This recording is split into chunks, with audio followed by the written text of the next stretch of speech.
यहाँहरु सबैलाई म हार्दिक स्वागत गर्न चाहन्छु र यस पत्रकार सम्मेलनमा यहाँहरुले उपस्थित भएर जनतामा मेरा कुराहरु, भावनाहरु, तथ्यहरु प्रेषित गर्न सहयोग पुर्याइदिनु भएकोमा हार्दिक धन्यवाद दिन चाहन्छु। आगामी मक्सिर 4 गते हुने निर्वाचनको सन्दर्भमा अछाम जिल्ला क्षेत्र नम्बर 1 बाट उम्मेदवार बारे जे जस्ता कुराहरू आएका छन् त्यसबारे समीक्षा, टिप्पणी र जिज्ञासाहरू देखिएका छन्। तत्सम्बन्धमा सप्रसङ्ग तथ्य सहित कुराहरू राख्नुपर्ने हुँदा मेरो प्रस्तुति अलिकति लामो छ। त्यसैले यहाँहरू सबैले धैर्यका साथ ती कुराहरू सुनिदिनु हुनेछ भन्ने मैले अपेक्षा गरेको छु। 2079 साल मक्सिर 4 गते हुने आम निर्वाचनमा उम्मेदवारको सिफारिस चयन गर्न भदौ 19 गते साफेबगर अछाममा सम्पन्न नेकपा एमाले प्रतिनिधि सभा निर्वाचन क्षेत्र नम्बर 1 समन्वय समितिको बैठकबाट प्रतिनिधि सभाको सदस्यको उम्मेदवारको रूपमा मेरो एकमात्र नाम सर्वसमितिले चयन गरी सिफारिस गरिएकोमा त्यस समितिका सम्पूर्ण पदाधिकारी र सदस्यहरूलाई धन्यवाद दिन चाहन्छु। उक्त निर्णय हुनुअघि निर्वाचन क्षेत्रका वडा नगरसहितका पालिका समितिहरूले प्रतिनिधि सभा सदस्यमा मेरो उम्मेदवारीका लागि गरेको समर्थन सिफारिसका लागि धन्यवाद दिन्छु। उक्त सिफारिस निर्णय अनुरूप नै अछाम जिल्ला कमिटीको भदौ 20 गतेको बैठक र सुदूरपश्चिम प्रदेश कमिटी सचिवालयको भदौ 22 गतेको बैठकले मेरो नाम केन्द्रमा पठाएकोमा पनि धन्यवाद ज्ञापन गर्न चाहन्छु। उम्मेदवार हुने वा नहुने वा कुनै पदमा पुग्ने नपुग्ने विषयलाई मैले प्रमुख ठानेको छैन। कुनै पनि व्यक्ति कुनै पनि पद वा जिम्मेवारीमा सधैँ नरहने शाश्वत सत्य नै हो।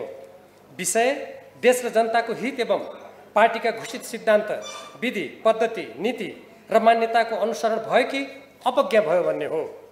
यसर्थ मेरो उम्मेदवारीबारे उक्त प्रकारले गरिएको विधिवत सिफारिसबारे मसँग कुनै परामर्श नगरी नसोधी नेकपा एमालेका निम्ति कुनै योगदान नगरेको र सिफारिस नै नभएको व्यक्तिको नाम उम्मेदवारका रूपमा अगाडि सार्ने पार्टी अध्यक्ष केपी ओली लगायतले गरेको निर्णय प्रथम दृष्टिमा नै स्वेच्छाचारी, अन्यायपूर्ण र गलत छ। यस्तो निर्णयले सुदूरपश्चिम प्रदेश र अछाम जिल्लाका जनता तथा पार्टी सङ्गठनमा रहनुभएका नेता र कार्यकर्ताको घोर अपमान भएको छ तथा पार्टीको हित र एकतामा आघात पुर्याएको छ। यस सन्दर्भमा पार्टी पङ्क्ति र आम जनतामा व्यापक चासो र सरोकार रहेको तथा कतिपयले अनेकौं भ्रमपूर्ण प्रचार गरेको पाइएकोले तत्सम्बन्धमा प्रश्न पार्नै पर्ने स्थिति सिर्जना हुँदा निम्न मुजब वस्तु तथ्य प्रस्तुत गरेको छु। क. षड्यन्त्रपूर्ण स्वेच्छाचारी निर्णय। 1.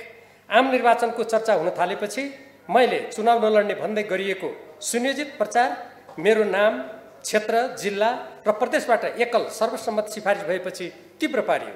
यद्यपि मेरो घरमा आएका अछाम जिल्लाका तथा मसँग कुरा गर्ने सुदूरपश्चिम प्रदेशका नेताहरूलाई मैले निर्वाचन लड्न तयार रहेको र यस सम्बन्धमा पार्टी नेतृत्वको धारणा जान्न चाहेको कुरा गरेको थिएँ।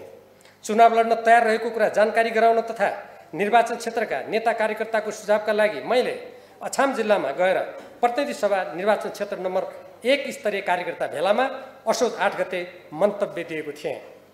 केही व्यक्तिहरूले उक्त भेलालाई रोक्ने दुष्प्रयास समेत गरेका थिए। मैले चुनाव नलड्ने प्रचारको कार्यकर्ता भेलामा खण्डन भएपछि पार्टी कार्यक्रममा संलग्न रहेकै बेला सम्पर्कविहीन भनेर कुप्रचार गरियो। मैले खण्डन गरेँ। अध्यक्ष ओलीसँग माफी मागेपछि मात्र टिकट दिइने अर्को अत्तो प्रचारमा आयो। माफी माग्नुपर्छ भन्नु हास्यास्पद भन्ने मेरो धारणा सार्वजनिक गरेँ। पार्टी अध्यक्षको घरमा सुदूरपश्चिमका प्रमुख जिम्मेवारहरूसँगको बैठकमा मेरो नाम सर्वसम्मत एकल किन सिफारिस गरिएको भनी पार्टी अध्यक्षबाट जवाब मागिएको र उपस्थित हुनेहरूबाट आफ्नो छाला जोगाउने स्पष्टीकरण दिइएको भन्ने पनि जानकारी पाइयो। स्मरणीय छ पार्टी अध्यक्ष केपी ओली र अछामकै निर्वाचन क्षेत्र नम्बर 2 का उम्मेदवार लगायत धेरै उम्मेदवारहरूको नाम एकल पठाइएकोलाई भने छलफलको विषय बनाइएन। पार्टीको जिम्मेवारीमा रहेका केही व्यक्तिहरूले अनेक पटक गुटगत बैठक गरी मलाई कसरी रोक्न सकिन्छ भन्नेबारे षड्यन्त्र गरिरहेका सूचना आइ नै रहे। अछाममा नै रहेको बेला असोज 11 गते मलाई उम्मेदवारी नदिने भन्ने जानकारी अछामकै व्यक्तिबाट फोनमा दिन लगाइयो। तर पनि मैले धैर्यपूर्वक औपचारिक पार्टी निर्णयको प्रतीक्षा गरेँ। अध्यक्ष ओली निकटका मानिसहरूबाट अछाममा मैले चुनाव जित्ने वा हार्ने स्थितिबारे सोधखोज गर्दा हराउन नसकिने निष्कर्षमा पुगेपछि मेरो उम्मेदवारी नै रोकिएको कुरा पनि सुनियो। मेरो उम्मेदवारी रोकिँदा जनता र कार्यकर्तामा उत्पन्न हुन सक्ने प्रतिक्रियाको कारण उम्मेदवारका लागि विभिन्न व्यक्तिहरूसँग पार्टी नेतृत्वले कुरा गरी अन्ततः सिफारिस नै नभएका व्यक्तिको नाम षड्यन्त्रपूर्ण किसिमले अगाडि सारियो। यसो गर्नु कार्यकर्ता र जनताको मत र भावनालाई कुल्चने षड्यन्त्रपूर्ण स्वेच्छाचारी काम भएको छर्लङ्गै छ। अछाम जिल्लामा लामो समयदेखि पार्टी निर्माण तथा विपक्षीका प्रहारको सामना गर्दै रगत र पसिना बगाउने नेता र कार्यकर्ताहरूले जनता र कार्यकर्ताको मत, भावना र चाहना विपरीत गरिएको निर्णयको विरुद्ध आवाज उठाएका छन्। दर्जनौं नेता र कार्यकर्ताहरूले पदबाट राजीनामा दिएका छन्। मनोनयन पत्र दाखिला गर्ने दिन स्वेच्छाचारी निर्णयको विरुद्ध नारा जुलुस भयो। गाउँ बस्तीहरूमा जनता अत्यन्त दुखी र आक्रोशित छन्। अन्यत्र पनि त्यस्ता प्रतिक्रिया देखिएका छन्। देश र जनताको हित, स्वाधीनता, स्वाभिमान, अधिकार, समृद्धि, न्याय र सुशासनको पक्षमा मैले उठाएको आवाजको पक्षमा अछामका साथै स्वदेश र प्रवासमा प्रकट भएको समर्थन, ऐक्यबद्धता र सहानुभूतिका लागि सबैमा आभार प्रकट गर्दछु। यो मेरो निम्ति देश र जनताको पक्षमा लडिरहने ऊर्जा र प्रेरणाको रूपमा रहनेछ। नेकपा एमाले निश्चित सिद्धान्त, विधि, पद्धति र कार्यक्रमको आधारमा शक्तिशाली बन्दै अगाडि बढेको हो। यही अनुरूप यस पार्टीले निर्वाचन सञ्चालन र उम्मेदवारको छनौट गर्नुपर्ने हो। नेपालको संविधानको धारा 269ले पार्टीलाई निश्चित दर्शन, सिद्धान्त र कार्यक्रमको आधारमा चल्न निर्देशित गरेको छ। युनिफिकेसन चर्चसँग आबद्ध होली वाइन भनी चिनिएका एकनाथ ढकालको समानुपातिक प्रणाली मार्फत प्रतिनिधि सभा सदस्य सुनिश्चित गर्ने, निरङ्कुश व्यवस्थामा नेकपा एमालेका नेता र कार्यकर्ता प्रताडित गर्ने व्यक्तिलाई हेटौडामा उम्मेदवार बनाउने, आफैले प्रतिक्रियावादी भनेको राप्रपा तथा अध्यक्ष ओली र माधव नेपालको राजविराजमा हत्यासम्म गर्ने दुष्प्रयास गर्नुका साथै संविधान दिवसलाई कालो दिवस एवं एमालेलाई नस्लवादी पार्टी भन्ने जसपासँग चुनावी साँठगाँठ गर्ने, लोकसभाका मानिसहरूलाई बिहान पार्टी प्रवेश गराएर दिउँसो उम्मेदवार बनाउने, धन र सत्ताका अनेकौं कर्म र कुकर्म गरेकाहरूलाई धमाधम उम्मेदवार बनाउने कार्य पार्टीको कुन सिद्धान्त, विधि र अनुशासनभित्र पर्छ? के यस्तै पार्टी र व्यक्तिहरूलाई प्रश्रय दिएर समाजवाद आउँछ? जनताको बहुदलीयवाद भनेको यही हो र? यस्ता पात्रहरूको पार्टी निर्माणमा म र देशभरि चित्कार गरिरहेका एमालेका नेता र कार्यकर्ताहरूको भन्दा बढी योगदान छ र? नयाँलाई अवसर दिने कुरा गर्ने हो भने पार्टी अध्यक्ष र निकट ठानिनेहरूको हकमा लागू भएको खोइ त? पार्टी अध्यक्षकै कुरा गर्ने हो भने संसदमा अत्यन्त संवेदनशील विषयमा समेत सहभागी नहुने, आफूलाई बोल्न मन लागेको बेला मात्र अरूलाई उपस्थित हुन उर्दी गरेर झुल्किने, झन्डै 2/3 प्रधानमन्त्री हुँदा आधाभन्दा बढी समय सरकारी निवास, बालवाटार र अस्पतालमा बिताउनेले उम्मेदवार हुन पाउने, तर देश र जनताका हित एवं सरकारका विषयमा निरन्तर संसद र संसदीय समितिमा सक्रियताका साथ आवाज उठाउने र कानुन निर्माणमा क्रियाशील रहनेले क्षेत्र, जिल्ला र प्रदेशबाट सर्वसम्मत एकल सिफारिस हुँदा पनि उम्मेदवार हुन नपाउने किन? पार्टीको अनुशासन, सिद्धान्त र विधिको कुरा गर्ने हो भने पार्टीले प्रतिक्रियावादी भनेका र नेपाली समाजले कुपात्र ठानेका व्यक्तिहरू पार्टीको कुन अनुशासन, विधि र पद्धतिका रक्षक हुन् र? कम्युनिस्ट र एमालेको सिद्धान्त तथा कार्यक्रमका विरोधीहरूसँग मिलेर सरकार बनाउने र निर्वाचनमा पनि त्यस्तैसँग मिलेर जनतासँग मत माग्ने राजनीतिक बाटो अङ्गीकार गर्न पार्टी महाधिवेशनले दिशानिर्देशन गरेको छ र? मन परी गर्ने हो भने पार्टीलाई मार्क्सवादी लेनवादी किन भन्ने? सत्ता स्वार्थमा उक्त किसिमकै क्रियाकलापका लागि झापा सुखानीको जङ्गलमा क्रान्तिकारीहरू नझुकेर शहीद भएका थिए त? ख. पार्टी सिद्धान्त र नीति अनुसरणको प्रसङ्ग। नेकपा एमालेमा विगतको गुटबन्दीबारे चर्चा नगरी 2075 साल यताकै कुरा गर्दा तथ्यले के देखाउँछन् हेरौँ। 2075 साल जेठ 3 गते नेकपा एमाले र नेकपा माओवादी केन्द्रका बीच पार्टी एकता हुनु ठिक अघि स्थायी कमिटीलाई कुनै जानकारी नदिई प्रधानमन्त्री पदमा आधा आधा समय रहने भनी पार्टी अध्यक्ष केपी ओलीले नेकपा माओवादीका अध्यक्ष प्रचण्डसँग गोप्य सम्झौता गर्नु नै पार्टीलाई अन्तर्विरोध, स्वार्थ र विभाजनको मार्गमा धकेल्ने पहिलो विधि पद्धति र मान्यता विपरीतको पाइला भएको स्पष्ट भइसकेको छ। यसरी स्थायी कमिटीलाई छलेर गम्भीर किसिमको गोप्य सम्झौता गरी अनुशासन पद्धति र विधिको उल्लङ्घन गरिएको थियो। 2074 सालको आम निर्वाचनमा नेपाल कम्युनिस्ट पार्टीको झन्डै 2/3 बहुमत आएको स्थितिमा चुनाव घोषणापत्र र एकता प्रतिवेदनमा उल्लेखित नीति तथा कार्यक्रमको कार्यान्वयनतर्फ लाग्नुपर्नेमा पार्टीमा कुनै छलफल नगरी नेकपा एमालेको विरुद्धमा विष बमन गर्ने समाजवादी पार्टी नेपालका मानिसहरूलाई मन्त्री बनाई पार्टीको उद्देश्य विपरीत काम गरिएको। पार्टी एकताको लागि काठमाडौँमा गरिएको घोषणा विपरीत पार्टी केन्द्रीय कमिटीको बैठक नबोलाउने र स्थायी कमिटीका म लगायत 20 जनाले पार्टी विधान अनुरूप बैठकको माग गर्दा व्यवस्था गरिएको। सरकार सञ्चालन गर्दा राष्ट्रियता, जनजीविका र लोकतन्त्रसँग सम्बन्धित अति गम्भीर संवेदनशील विषयमा समेत पार्टीमा कुनै छलफल र जानकारी नगराई पार्टी र सरकारका बीच अन्तर्विरोध सिर्जना गराइएको। मैले पटक पटक नेपालको संविधानमा सरकारी कामकाजको भाषा देवनागरी लिपिमा नेपाली हुनेछ भन्ने स्पष्ट व्यवस्थाको विपरीत विदेशी कम्पनीसँग मिलोमतो गरी सवारी साधनहरूमा अङ्ग्रेजी भाषामा विदेशीसँग रङ्ग मिल्ने गरी हुने व्यवस्था परिवर्तन गर्न गरिएको मागको सुनवाई नभएको। माथिल्लो कर्णाली जलविद्युत आयोजना भारतीय कम्पनी जियामारले सम्झौता विपरीत निर्माण नगरी ओगटी रहन दिनुहुन्न र सम्झौता बदर गरिनुपर्छ तथा पश्चिम सेती जलविद्युत आयोजनाको कार्य अगाडि बढाइनुपर्छ भन्ने माग गर्दा व्यवस्था गरिएको। उल्टै पश्चिम सेती आयोजना निर्माणका लागि चिनिया कम्पनीसँग सम्झौता भइसकेको स्थितिमा हठात चिनिया पक्षसँग कुनै कुरा नगरी बजेट मार्फत सम्झौता रद्द गरिएको। नेपालको संविधानको धारा 279 मा सन्धि वा सम्झौताको अनुमोदन, सम्मिलन, स्वीकृति वा समर्थन गर्दा शान्ति र मैत्री, सुरक्षा एवं सामरिक सम्बन्ध, नेपाल राज्यको सीमा र प्राकृतिक स्रोत तथा त्यसको उपयोगको बाँडफाँडका विषयमा संसदको दुवै सदनको 2/3 बहुमतबाट गरिनुपर्ने र त्यसका लागि सङ्घीय कानुन ल्याउनु पर्ने व्यवस्थाप्रति व्यवस्था गरी लगानी बोर्डबाट मनपरी हुने स्थिति कायम गरिएको। विभिन्न काण्डले दुर्नाम एवं कम्युनिस्टलाई शैतान भन्ने दक्षिण कोरियाका मुनको युनिफिकेसन चर्च समर्थित युनिभर्सल पिस फाउन्डेसन र सरकारको आयोजनामा मुनकी पत्नीलाई एसिया प्रशान्त क्षेत्रीय सम्मेलनको नाममा प्रधानमन्त्री स्वयंले होटलमा डेरा गरी आतिथ्य दिनुका साथै निजबाट एमालेका निर्वाचित प्रतिनिधिहरूलाई 2075 साल मक्सिर महिनामा कथित होली वाइन अर्थात् पवित्र झोल पान गराउने कार्यक्रम गरिएको। यस्तो क्रियाकलापलाई मैले नेपालको संविधान, राष्ट्रिय मर्यादा र पार्टी नीति विपरीत भनी स्थायी कमिटी र सार्वजनिक रूपमा विरोध गर्दा मलाई प्रहारको निशाना बनाइयो।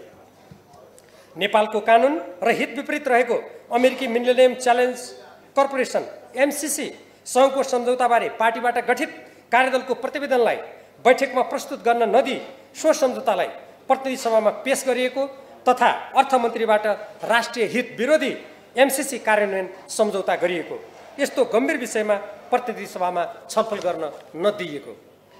2075 साल पुसमा परराष्ट्र मन्त्री प्रदीप गेवालीको अमेरिका भ्रमणको बेला असंलग्नता र स्वतन्त्र परराष्ट्र नीति विपरीत नेपालमा विदेशी सैनिक अड्डा रहने गरी अमेरिकी राज्य साझेदारी कार्यक्रम एसपीपीमा सहभागी हुने निर्णय भएको भनी अमेरिकी रक्षा मन्त्रालयको प्रतिवेदनमा उल्लेख भएको पाइएपछि सो सम्बन्धी कागजात स्थायी समिति र कार्यदलमा लिखित रूपमा माग गर्दा कुनै कागज छैन भनी नदिएको। तर केही समय अघि संसद र जनस्तरमा व्यापक विरोध भएपछि प्रधानमन्त्री केपी ओलीका पालामा सो सम्बन्धमा कार्यदल गठन गरी प्रतिवेदन तयार गरिएको भनी दाबी गरिएको, तर प्रतिवेदन बाहिर भने नल्याइएको एवं तत्कालीन प्रधानमन्त्रीहरू शेरबहादुर देउवा र पुष्पकमल दाहाल प्रचण्ड र नेपाली सेनाको तत्कालीन प्रधान सेनापतिले अमेरिकालाई पत्र पठाएको सार्वजनिक भएको। नेपाल र भारतका बीच भएको 1950 को असमान सन्धिलाई परिवर्तन गर्ने बारे 2052 सालमा नेकपा एमालेको अल्पमतको सरकारका प्रधानमन्त्री मनमोहन अधिकारीले भारतीय प्रधानमन्त्रीसँग वार्ता गरी कूटनीतिक माध्यमबाट प्रक्रिया अघि बढाउने सहमति भएकोमा त्यसलाई ओझेलमा पार्न तत्कालीन प्रधानमन्त्री बाबुराम भट्टराईले नेपाल र भारत सम्बन्धको समग्र अध्ययन गर्ने भनी प्रबुद्ध व्यक्ति समूहको गठन गर्ने भारतको प्रस्तावलाई अघि बढाएकोमा त्यसै अनुसार त्यो समूह गठन गरी प्रतिवेदन तयार भएको, तर सो प्रतिवेदनलाई बुझ्ने र बुझाउनेतर्फ केही नगरिएको। परिणामस्वरूप नेपाल र भारतका बीच पहिले भएको सहमति तथा नेपालको संविधानको धारा 51 ड अनुसार असमान सन्धि र सम्झौताको पुनरावलोकन गर्ने व्यवस्था समेत निष्क्रिय पारिएको। 2075 साल भदौमा नेपालको संविधानको धारा 51 ड विपरीत भारतमा हुने संयुक्त सैनिक अभ्यासमा नेपाललाई सहभागी गराउने निर्णय गरिएको र त्यसको मैले विरोध गरेको। संसद र जनस्तरमा व्यापक विरोध भएपछि उक्त निर्णय रद्द भएको। भारतीय दूतावासको दबावमा भारतबाट आयात हुने तरकारी विषादीको परीक्षण रोकिएको। त्यसको मैले आलोचना गरेको।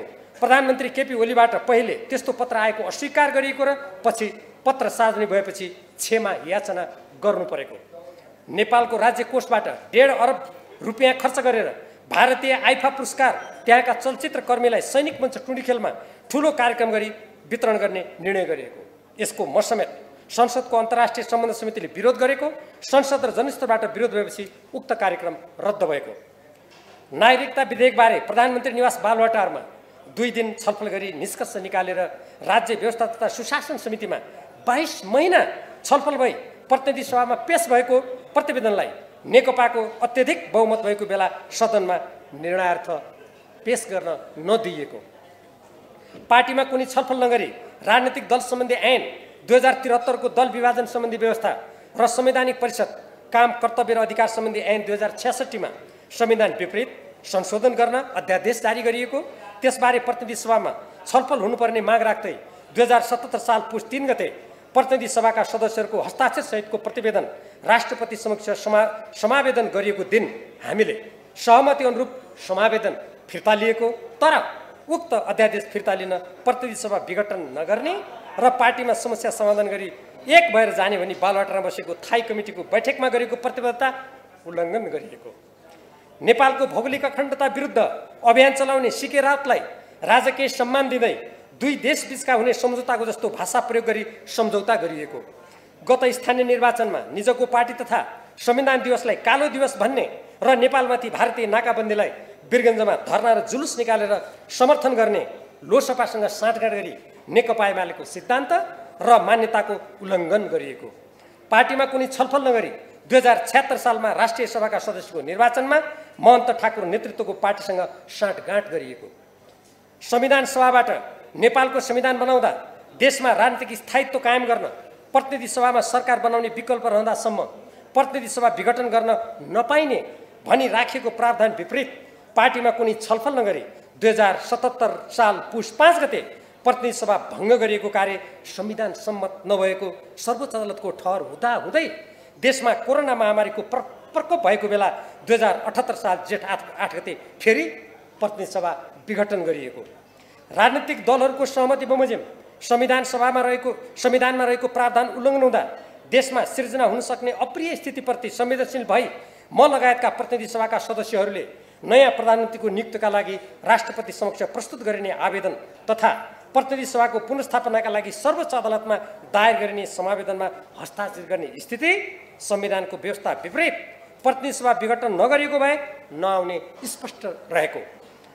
अदालतले प्रतिनिधि सभाको पुनः बहालीको फैसला गरेपछि नवनियुक्त प्रधानमन्त्रीलाई विश्वासको मत दिने सन्दर्भमा मैले मत नदिएर प्रतिनिधि सभा सदस्यबाट नै राजीनामा गरेको तथ्य सर्वविदित रहेको छ। भारतले नेपालको दार्चुला जिल्लाका लिम्पियाधुरा, लिपुलेक र कालापानी क्षेत्रलाई आफ्नो नक्सामा राख्नुको साथै कालापानीमा सडक बनाउन थालेपछि त्यसको विरोध गर्दै ती क्षेत्र समेटेर नेपालको नक्सा प्रकाशित गरिनुपर्ने मागप्रति व्यवस्था गरिएको र सदन, सडक र पार्टी सचिवालयको दबावपछि मात्र सहमति जनाइएको। 2078 साल असारमा आफ्ना पार्टीका नेताहरूलाई थाहै नदिई ठाकुर नेतृत्व गुटको जनता समाजवादी पार्टीका 11 जना मन्त्री बनाइएको र सो कार्य गलत भनी सर्वोच्च अदालतले आदेश दिएको। राष्ट्रिय सुरक्षा नीतिको कार्यान्वयन, असमान सन्धि सम्झौताहरूको नेपालको संविधानको धारा 51 ड अनुरूप पुनरावलोकन र विस्थापन, सुशासन, भ्रष्टाचार नियन्त्रण, प्राकृतिक स्रोतहरूको संरक्षण तथा राष्ट्रिय हितमा सदुपयोग सम्बन्धी विषयलाई पार्टी थाई कमिटीको बैठक र संसदमा अनेक पटक उठाउँदा पनि नसुनिएको।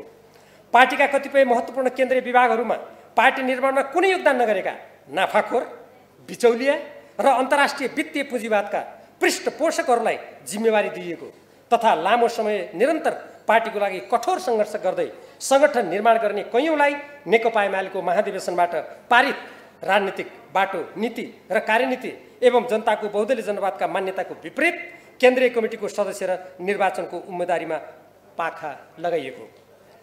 ग पार्टी एकता र विभाजनको प्रसङ्ग। पार्टी एकता र विभाजनका सन्दर्भमा निम्नलिखित तथ्यले के देखाउँछन्? पार्टीभित्रका समस्या र सरकारको अध्यादेशबारे छलफलका लागि 2077 साल वैशाखमा पार्टी विधान अनुरूप 20 जना थाई कमिटीका सदस्यहरूले बैठकको माग गर्दा पुरै व्यवस्था गरिएको। पार्टीमा उत्पन्न विवादको समाधान गर्दै एकता कायम गर्नको लागि 2077 साल साउन 30 गते महासचिव विष्णुप्रसाद पौडेलको संयोजकत्वमा म लगायत 6 सदस्यीय समस्या समाधान कार्यदल गठन भई त्यसले भदौ 6 गते बुझाएको प्रतिवेदनलाई भदौ 26 गते थाई कमिटीको बैठकले कार्यान्वयनका लागि अनुमोदन गरी पार्टी एकतालाई अक्षुण्ण राख्ने र जनता एवं राष्ट्रको हितमा समर्पित निस्वार्थ एवं सिद्धान्तनिष्ठ एकताको पक्षमा दृढताका साथ उभिने प्रतिज्ञाको स्वयं पार्टी अध्यक्षबाट नै उल्लङ्घन भई समस्याको समाधानमा तगारो हालिएको। 2077 साल फागुन 23 गते षड्यन्त्रपूर्ण परिवेशमा नाटकीय रूपमा नेकपाको दर्ता खारिज गर्ने सर्वोच्च अदालतको निर्णयको स्वागत गरिएको र पार्टी एकता गर्ने भए 15 दिनभित्र निर्वाचन आयोगमा सम्पर्क गर्नु भनी दिएको निर्देशनबारे पार्टीको बैठकमा कुनै छलफल नगरी फागुन 28 गते प्रधानमन्त्री निवासमा आफ्ना पक्षधरहरूको भेलाबाट केन्द्रीय कमिटी भङ्ग गरी थप सङ्कट सिर्जना गरिएको। यस्तो सङ्कट टार्नको लागि चैत्र 2 गते पार्टी कार्यालय धुम्बाराईमा पार्टी अध्यक्ष माधव नेपाल र म लगायतका नेताहरूका बीच भएको छलफलमा सर्वोच्च अदालतको फैसला अनुरूप नेकपा एमालेलाई पूर्ववत क्रियाशील तुल्याई पार्टी एकता कायम गर्ने भन्ने प्रस्ताव स्वयं अध्यक्ष केपी ओलीबाट अस्वीकार गरिएको। 2077 साल कार्तिक 7 गते आधा राति पार्टी अध्यक्ष समेत रहनुभएका प्रधानमन्त्री केपी ओलीको भारतीय गुप्तचरका प्रमुख सामन्त गोयलसँग बालुवाटारमा गुप्त भेटवार्तापछि राष्ट्रिय राजनीति झन सङ्कटग्रस्त हुनुका साथै तत्कालीन नेकपामा अन्तर्विरोध चर्केको देखियो। 2078 साल जेठ 1 गते अध्यक्ष केपी ओली र वरिष्ठ नेता माधव कुमार नेपालका बीच लामो वार्ता भई कार्यदल गठन गर्ने सहमति भएको र त्यसबारे जेठ 2 गते म लगायत 12 जना नेताहरू बीचको वार्तामा भएको सहमति अनुरूप कार्यदल बनेर काम सुरु भएको अवस्थामा 2078 साल जेठ 10 गते म लगायत थाई कमिटीका 11 नेतालाई पार्टीबाट निष्कासित गरी वार्ता अवरुद्ध गरिएको। पार्टी एकता कायम गर्ने उद्देश्यका साथ पुनः 2078 साल असार 20 गते प्रधानमन्त्री तथा पार्टी अध्यक्ष केपी ओलीसँग बालुवाटारमा भएको मेरो लामो कुराकानीमा कार्यदलको निष्कर्ष स्वीकार गर्ने र पूर्ण सहयोग गर्ने वचन प्राप्त भएपछि कार्यदलमा रहने मेरो अनिच्छा हुँदाहुँदै पनि मैले असार 21 गतेदेखि वार्ता सुरु गरी असार 27 गते अध्यक्ष ओली र वरिष्ठ नेता माधव नेपालसँगको समन्वय र सहमतिमा 11 जना थाई समितिका नेताहरूको निकै मेहनतपछि 10 बुँदे सहमति भएको। त्यसको कार्यान्वयनका सन्दर्भमा अनेकौं पटक कुरा भई साउन 6 गते बालकोटमा म लगायतका व्यक्तिहरूको उपस्थितिमा पार्टी अध्यक्षबाट अर्को अध्यक्षमा माधव नेपाल रहने गरी समस्या समाधान गर्ने सहमति हुनुका साथै साउन 7 गते दुई नेताका बीच वार्ता हुने तय भएको कुरा बिथोलिएको। माधव नेपालले अलग पार्टी खोल्ने निश्चित भएपछि 2078 साल भदौ 7 गते बालकोटमा अध्यक्ष केपी ओली उहाँका निकटका 5 जना नेताहरू तथा 10 बुँदे सहमतिका पक्षधर अमृत कुमार बोहरा बाहेकका 9 जना सहित 15 जना बीच भएको लामो छलफलमा पार्टी अध्यक्षबाट सहमतिको पूर्ण कार्यान्वयन गर्ने प्रतिबद्धता व्यक्त गरिएको। म ईश्वर पोखरेल र विष्णु पौडेलले प्रस्ताव तयार गरी बैठकमा पेश गर्ने सल्लाह अनुरूप प्रस्ताव तयार गरी मैले भदौ 8 गते थाई कमिटी र भदौ 10 गते केन्द्रीय कमिटीको बैठकमा प्रस्तुत गरी सहमतिको पुनर्पुष्टि गरिएको। सोही अनुरूप अपानी 13 जारी गरिए पनि त्यसको कार्यान्वयन नगरी अध्यक्ष स्वयंबाट समस्या बल्झाइएको। आफै कार्यदल गठन गरी सहमति जनाउनु तर त्यसको कार्यान्वयन नगर्नु सामान्य मर्यादा, अनुशासन र नैतिकता विपरीत होइन र? एकताको आधार भत्किएर पार्टी फुटेको जिम्मेवारी पार्टी एकताका लागि 10 बुँदे सहमति गर्दै पार्टी विभाजनको विपक्षमा उभिने हामीले लिनुपर्ने नभई त्यसको कार्यान्वयनमा तगारो हाल्नेले लिनुपर्ने स्पष्ट छैन र? 10 बुँदे सहमति गरी पार्टीको एकता जोगाउनु भूमिका खेल्दै पार्टी विभाजन रोक्नेहरूलाई उल्टै 10 बुँदे र 10 भाइ भनी हेलो हेचो गरी आम निर्वाचनमा उम्मेदवारीबाट समेत वञ्चित गराउनु अन्यायपूर्ण प्रतिशोध भएको घाम जत्तिकै छर्लङ्ग छैन र? दोस्रो पटक प्रतिनिधि सभाको विघटन गरी देशलाई अस्थिर तुल्याउने बाह्य शक्तिको चलखेलको पृष्ठभूमिमा सर्वोच्च अदालतबाट नाटकीय फैसला भई पुनः पार्टी एकता कायम राख्ने भए 15 दिनभित्र निर्वाचन आयोगमा जानु भनी दिएको आदेशलाई पूर्ण व्यवस्था गरी पार्टीको बैठक नै नबोलाई आफ्ना गुटका मानिसहरूलाई माथि भने चाहिँ बालवाटारमा भेला गरी नेकपा एमाले पूर्ववत फर्कने अदालतको आदेश विपरीत स्वेच्छाचारी किसिमले केन्द्रीय कमिटी भङ्ग गरी म लगायतका नेता तथा देशभरिका निर्वाचित कमिटीका पदाधिकारीलाई हटाएर मनपरी किसिमले गुटका मानिसहरूको भर्ती गर्ने कार्य के नेपालको कानुन र पार्टी विधान सम्मत थियो? त्यस्तो स्वेच्छाचारी कार्यको विरोध गर्नु नेपालको संविधान र पार्टी विधान अनुरूप चल्ने शपथ खाएका हामी जस्ता इमानदार पार्टी सदस्यको कर्तव्य हुँदैन थियो र? आफै समस्याको भुमरी सिर्जना गर्नेले दोष जति अर्काको टाउकोमा थोपर्न मिल्छ र? 2017 साल चैत 2 गते नेकपा एमालेको केन्द्रीय कार्यालयमा पार्टी अध्यक्षको टोलीसँग माधव नेपालको नेतृत्वमा म सहितको वार्ता टोलीले सर्वोच्च अदालतको निर्णयअनुसार नेकपा एमालेलाई पूर्ववत सक्रिय पार्न, विगतका अन्तर्विरोधहरूलाई मित्रवत समाधान गर्न र पार्टीलाई एकताबद्ध रूपमा अगाडि बढाउन गरेको आग्रहलाई पार्टी अध्यक्षबाट अस्वीकार गरियो। मैले पार्टी एकता जोगाउनको लागि चैत्र 3 गते राति प्रधानमन्त्री निवासमा पार्टी अध्यक्षसँग लामो छलफल गरी उहाँको प्रधानमन्त्री पद 5 वर्षका लागि सुनिश्चित गरिने, चैत्र 4 गते ललितपुरमा बोलाइएको अलग बेला रद्द हुने र त्यसका लागि उहाँले अदालतको फैसला अनुसार नेकपा एमालेलाई समग्र रूपमा पूर्ववत क्रियाशील तुल्याउन तयार हुन गरेको मेरो आग्रह र अनुरोधलाई लत्याइयो। उल्टै पार्टी विधान र कानुन विपरीत कथित महाधिवेशन तयारी समिति बनाई द्वन्द्व चर्काइयो। पछि कर्णाली प्रदेश सभाका सदस्यहरूको निष्कासन सम्बन्धी मुद्दामा सर्वोच्च अदालतले उक्त महाधिवेशन आयोजक कमिटीलाई गैर कानुनी ठहर गरिदिएपछि पार्टी एकताको लागि गठित वार्ता समिति क्रियाशील भएको थियो। पार्टी एकता कायम गर्न गम्भीर प्रयास भइरहेको बेला पार्टीमा कुनै छलफल नगरी प्रधानमन्त्री केपी ओलीले 2078 वैशाख 27 गते प्रतिनिधि सभामा तत्काल आवश्यक नरहेको विश्वासको मत माग्ने प्रस्ताव पेश गरी एकता प्रयासमा समस्या सिर्जना गरिएको।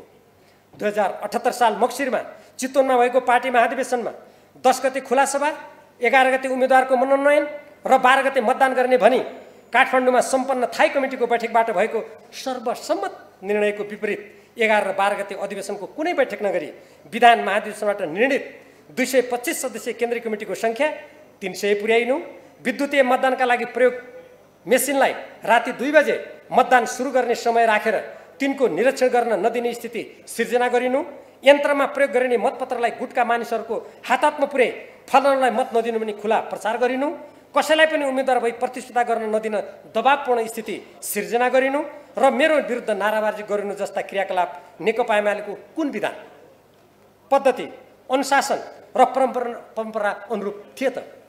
यो विषय मैले यसअघि उठाएको थिएन, तर अहिले पार्टी विधान, पद्धति र अनुशासनको कथित हल्लाको आवरणमा मलाई उम्मेदवार हुन नदिने प्रपञ्च गरिएकोले यहाँ उल्लेख गर्न बाध्य भएको हुँ।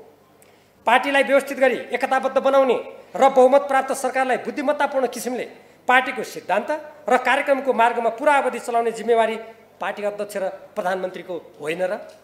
अरू कसैको टाउकोमा दोष थुपारेर इतिहासले क्षमा दिन सक्छ र? टेकेका पाइलाहरू इतिहासमा नमेटिने गरी अङ्कित भइसकेका छन्। झन्डै 2/3 बहुमत प्राप्त पार्टीले 3 वर्ष बित्दा नबित्दै सङ्घमा र प्रदेशमा सरकारबाट बाहिर हुनु परेको पीडा देश, जनता, पार्टी पङ्क्तिले बेहोरेको छ। जहाँसम्म पार्टीको अन्तरसङ्घर्षमा पक्षधरताको विषय छ, पार्टी अध्यक्ष र सचिवालयका नेताहरू नै अन्तरसङ्घर्ष चर्काउने काममा संलग्न भएपछि पार्टी पङ्क्ति पक्ष विपक्षमा विभाजित हुने नै भयो। यस्तो पक्षधरताको विषय मेरो हकमा मात्र किन आकर्षित हुन्छ? 2054 सालमा पार्टीमा अन्तर्द्वन्द्व हुँदा पनि त्यस्तो भएको थियो, तर पार्टीलाई एकताबद्ध तुल्याउने सहमति भएपछि त्यसको इमानदारीका साथ कार्यान्वयन हुनुपर्ने होइन र? अध्यक्ष केपी ओलीका निकट भनिनेहरूले मैले संसदमा पार्टीसँग सल्लाह नगरी बोलेको भन्ने कुरा गरेको सुनियो।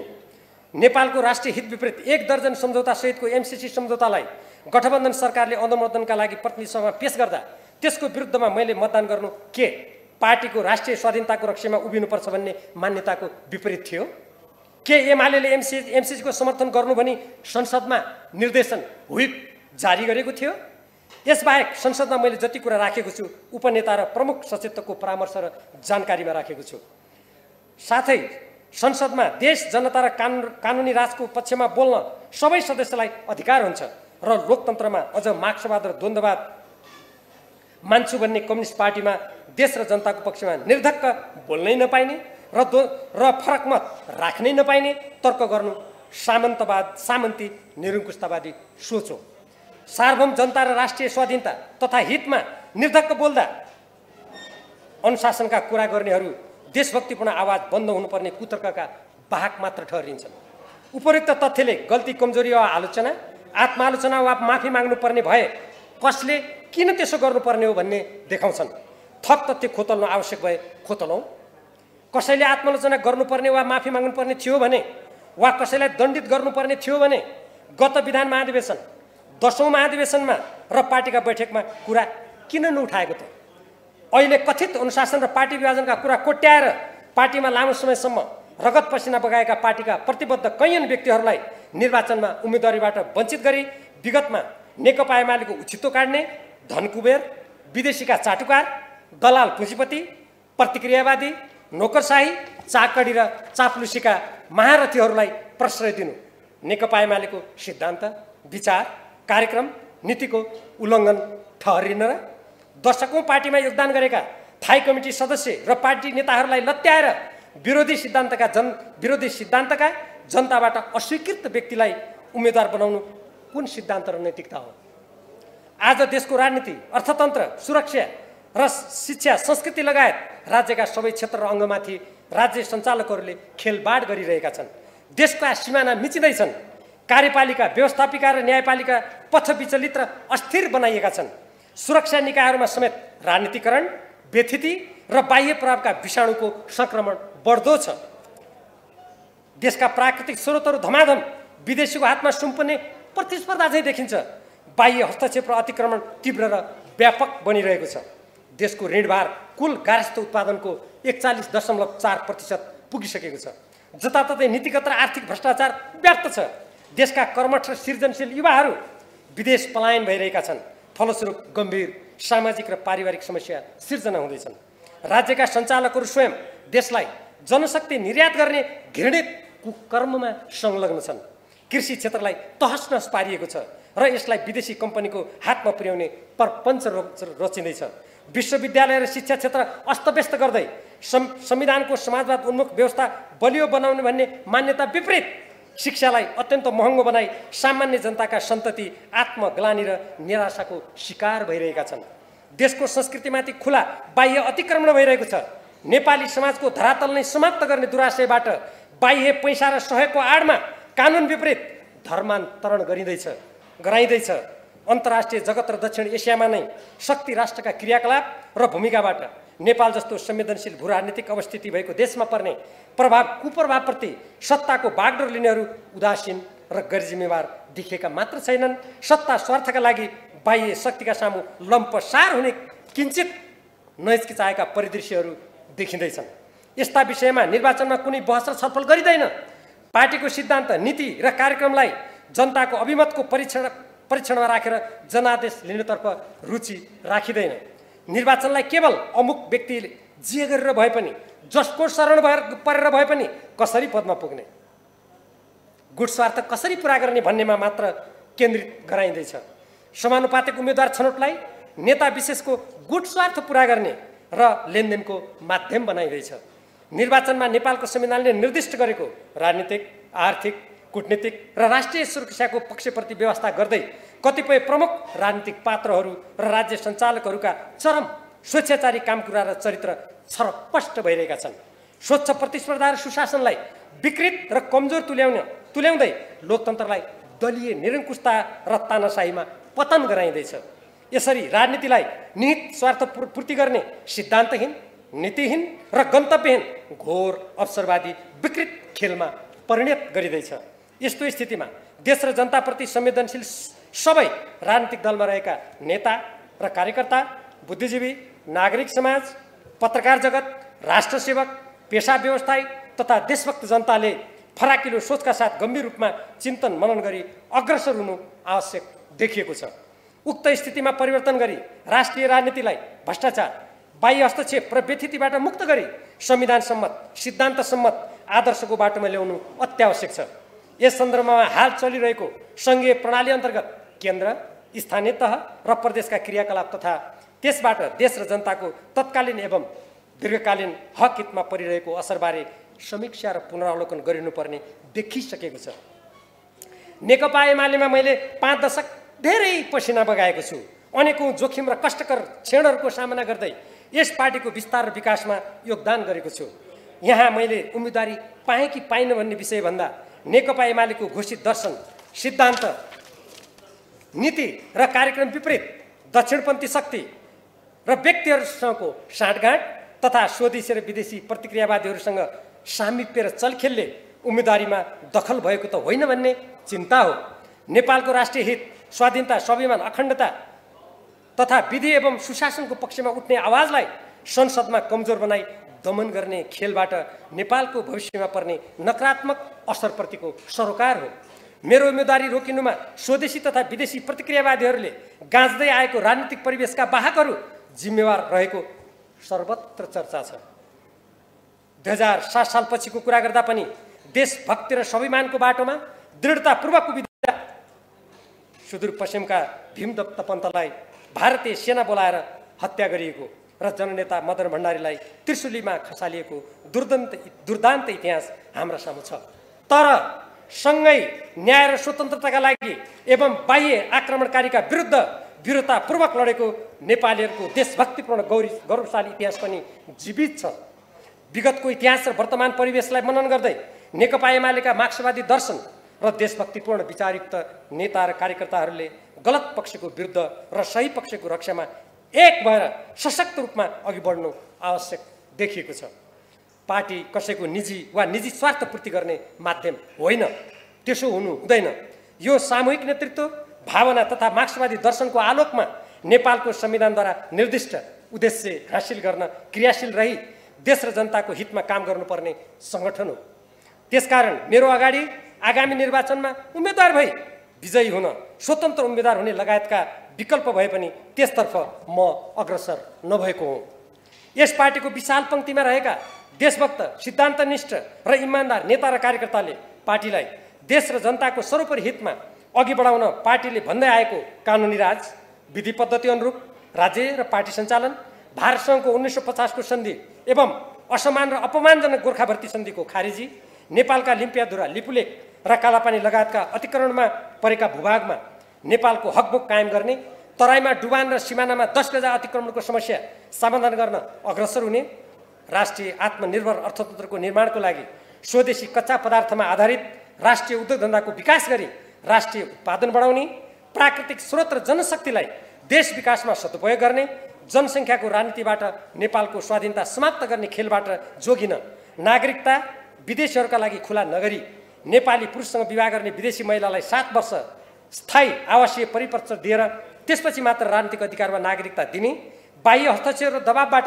राज्यका सबै अङ्ग र क्षेत्रलाई मुक्त गर्ने, स्वतन्त्र र असंलग्न परराष्ट्र नीतिलाई व्यवहारमा दृढताका साथ अवलम्बन गर्ने र शोषण, अन्याय र विभेदका सबै रूपहरूलाई समाप्त गर्ने जस्ता विषयहरूमा भूमिका खेल्नेछन् भन्ने आशा र अपेक्षाका साथ पार्टीको सिद्धान्त र कार्यक्रमको पक्षपोषण तथा पार्टी सङ्गठनको रक्षा र विकासका खातिर चुनौती र अपमानको सामना गरी उभिँदै आएको छु। अझ पनि नेकपा एमाले स्वदेशी र विदेशी प्रतिक्रियावादी र नेपालको स्वतन्त्रता समृद्धिमा घात गर्नेहरूबाट टाढा रही आफ्ना घोषित दर्शन, सिद्धान्त र कार्यक्रममा दृढताका साथ उभिँदै नेपालको संविधानद्वारा निर्दिष्ट स्वतन्त्रता र स्वाधीनताको बाटोबाट नेपालको सर्वोपरि हित एवं समृद्धिको मार्गमा चलोस् भनी पार्टीका इमान्दार नेता र कार्यकर्ताहरूले भूमिका खेल्नुपर्छ भन्ने मेरो धारणा र आह्वान छ। न्यायको रक्षा नगरी अन्याय पराजित हुन सक्दैन। घोषित सिद्धान्त र कार्यक्रमको रक्षा नगरी पार्टीको रक्षा हुन सक्दैन। राष्ट्रिय हित र स्वाधीनताको पक्षमा निर्भीकताका साथ नउभि बाह्य हस्तक्षेप र षड्यन्त्रलाई रोक्न सकिन्न। यही मान्यताका साथ म आजको बिन्दुसम्म प्रयासरत छु। देश र जनताको पक्षमा मैले उठाउँदै आएको झण्डा अविचलित निरन्तर समाति नै रहनेछु। देश र जनताको हक हित र विरुद्धका विचार र गतिविधि विरुद्ध सङ्घर्ष जारी रहनेछ। यसमा मलाई विश्वास छ नेपाली जनता र पार्टीका अधिकांश कार्यकर्ता सदस्यको साथ सहयोग रहनेछ। पार्टी कुनै अन्धविश्वास र अन्धभक्तिको मन्त्र जप्ने थलो होइन, देश र जनताको हितमा क्रियाशील रहनुपर्ने गतिशील संस्था हो। आगामी दिनहरूमा राष्ट्रिय राजनीति र पार्टीको गति र मति अनुरूप नै मेरा पाइलाहरू अगाडि बढ्नेछन्। आगामी मक्सिर 4 गते हुने आम निर्वाचनलाई पनि देश र जनताको सर्वोपरि हित र स्वाभिमानको रक्षा एवं सम्वर्धन गर्ने अवसरको रूपमा सदुपयोग गर्दै सोही अनुरूप उम्मेदवारहरूलाई विजयी तुल्याउन मेरो आग्रह छ। पत्रकार सम्मेलनमा उपस्थित भई सहयोग र सद्भाव प्रदान गर्नुहुने सम्पूर्ण सञ्चारकर्मी र सम्बद्ध सञ्चार माध्यमहरूलाई हार्दिक धन्यवाद ज्ञापन गर्दछु।